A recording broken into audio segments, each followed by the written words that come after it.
Salut à tous. Bon, aujourd'hui je me retrouve avec Loïc. On est là pour partager quelques heures de pêche sur une matinée.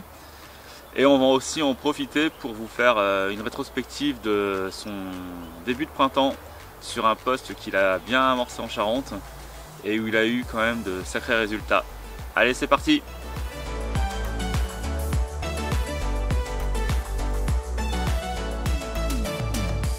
Bon alors Loïc, est-ce que tu peux nous présenter ce poste et nous en dire un peu plus dessus s'il te plaît?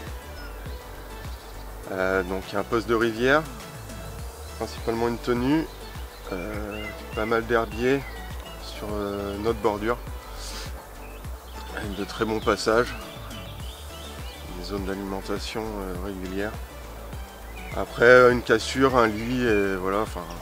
Ouais, puis comme tu disais, des différences de substrat assez intéressantes. Ouais, il y a des cailloux à par trouver, endroit. il y a des petits obstacles. Bande de nénuphars par-ci, par-là. Banc de sable, il y a plein de... Puis des bons passages entre les herbiers avec du sable. Hein. C'est ça principalement. Cette année, grâce à la crue, ça a été bien nettoyé. Ouais. C'est là principalement où tu as déroulé. Hein. Ouais, sur un banc de sable devant les herbiers. D'accord. Donc concernant l'amorçage, est-ce que tu peux nous dire un petit peu comment tu as procédé, à quelle fréquence, de quoi tu l'as composé?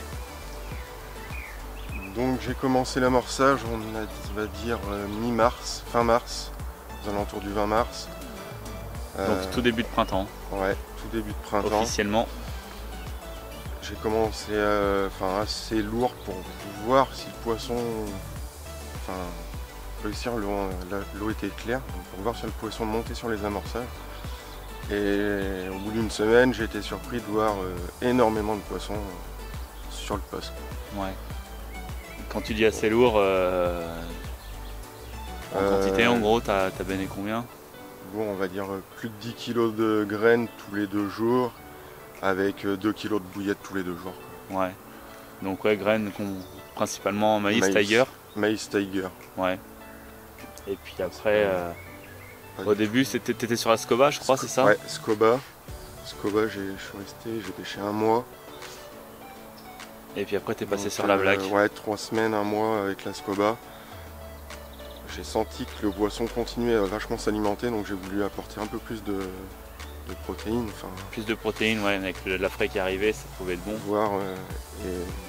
Je suis passé sur la Black.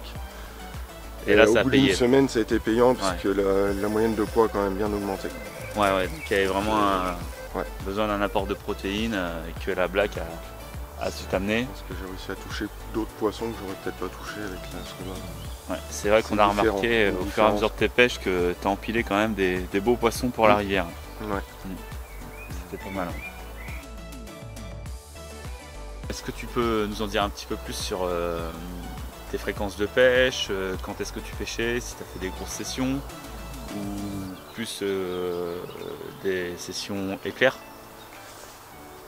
C'était à 90% des pêches coup du matin, au lever du jour, aux horaires de mes amorçages. Je n'ai amorcé avant d'aller embaucher. Ouais, donc tu as amorcé vers 6-7 heures, c'est ça? Ouais. Vers 6h30 le matin, j'ai amorcé. Donc principalement des coups du matin. J'ai fait 2 nuits sur le poste où là les nuits ont été stériles. Mais par contre les coups du soir et les coups du matin ont très bien donné. Ouais, c'est vrai qu'on a vu ça là quand vous nous en avez parlé. Vous leur avez mis quand même une sacrée branlée, que ce soit en coup du soir ou même le matin. Il n'était pas rare de faire 4-5 fiches en 2 heures de temps, même pas. Hein, c'est ça, ouais.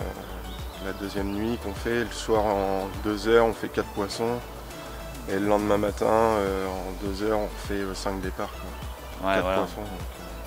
Tous ces jouets sur ces créneaux qui, on le sait, sont très bons pour la pêche. D'accord. Bon, en tout cas, c'est très bien, ça, Loïc. Un bon début de printemps. Et espérons que ça poursuive comme ça par la suite. Hein. Ouais, bonne pêche à tous.